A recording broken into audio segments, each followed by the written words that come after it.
Today, we're diving into a technique in rehabilitation that honestly was a total game changer.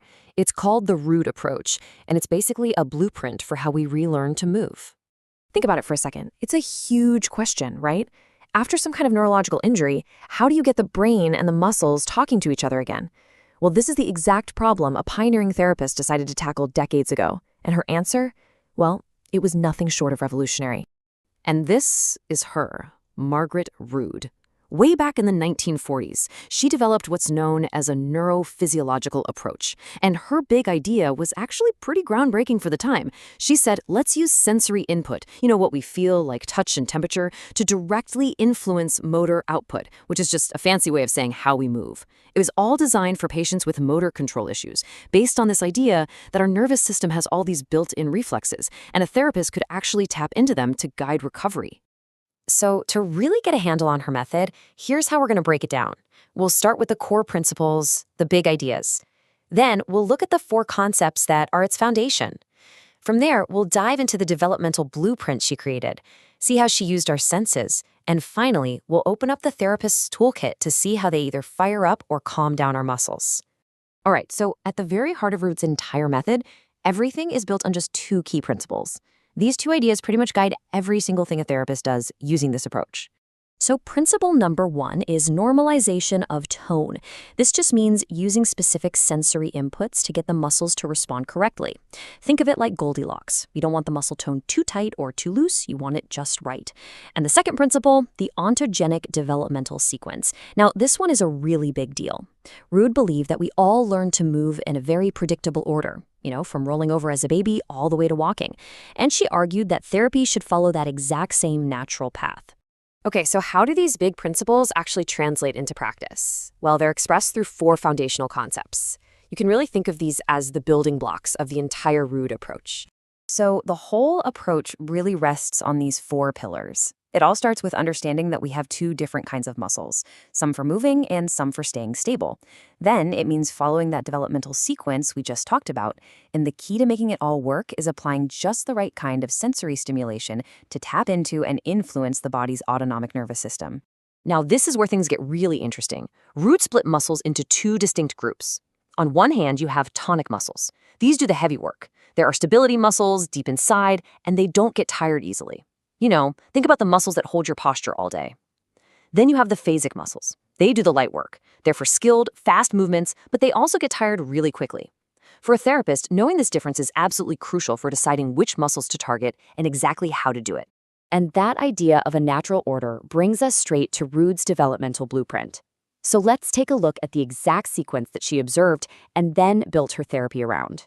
And this just illustrates her core idea so perfectly. Rood literally mapped out this 8-stage sequence, starting from a baby's first little reflexive movement all the way to walking. So in her approach, a therapist has to figure out where their patient is on this sequence, help them master that stage, and only then move to the next.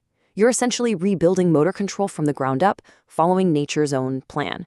And then, on top of that whole developmental sequence, she layered these 4 phases of motor control. First, you get mobility, which is simply the ability to move. Then you develop stability, the ability to hold a position. After that, you combine them, mobility on top of stability, like when you're on your elbows and you shift your weight around.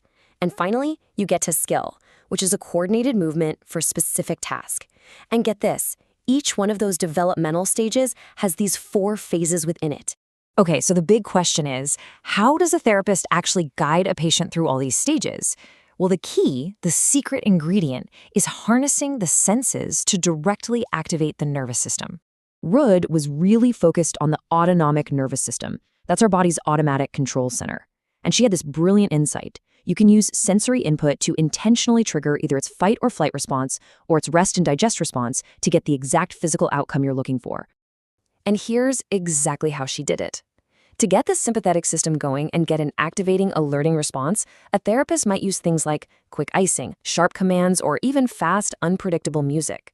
But to calm the system down using that parasympathetic response, they'd use things like slow rocking, neutral warmth, like being wrapped up in a blanket, or speaking in a soft voice. It's all about picking the right sensory tool for the job. All right, this is where all the concepts we've talked about really come together. Every single technique in the therapist toolkit is designed to do one of two things: either facilitate or start a muscle contraction, or inhibit or stop one. So, to facilitate or activate a muscle, a therapist might use what are called cutaneous stimuli, basically inputs on the skin.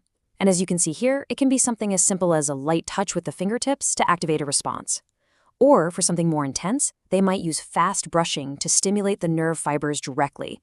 And of course, quick icing gives a powerful jolt to the system to get everything firing. They can also use proprioceptive stimuli, which is all about your body's sense of its own position, kind of like its internal GPS. This includes techniques like approximation, where you literally compress a joint to promote stability, or using high-frequency vibration and tapping to wake up a muscle and really strengthen its contraction. But what if a muscle is way too tight or spastic? Well, then the therapist flips the script and uses inhibitory techniques. And these are pretty much the exact opposite of what we just saw. Instead of quick, sharp movements, you see things like gentle shaking, slow and rhythmic rolling, or that neutral warmth again. Even just applying steady pressure to a tendon or holding a muscle in a gentle, maintained stretch can help it relax and let go of that unwanted tension. So, the crucial point, the main takeaway, is this: everything, and I mean everything, comes back to development. The therapist's number one job is to figure out exactly where the patient is on that natural blueprint of movement. The treatment has to meet them right where they are. So when you put it all together, what have we learned about the Root approach? It's about using what you feel to change how you move. It's a system built on the body's own natural developmental sequence, and it makes this key distinction between stability muscles and mobility muscles. And it gives therapists a whole toolkit of techniques to either turn muscles on or turn them off, making it a true building block approach to healing the nervous system. And that leaves us with one final big thought. Root created this blueprint over 70 years ago. Today, we have these incredible modern tools like virtual reality, biofeedback, and robotics. So how can we take her foundational ideas about sensory input and the developmental blueprint and use our new technology to help the brain rewrite and repair itself even more effectively? Now that is a fascinating question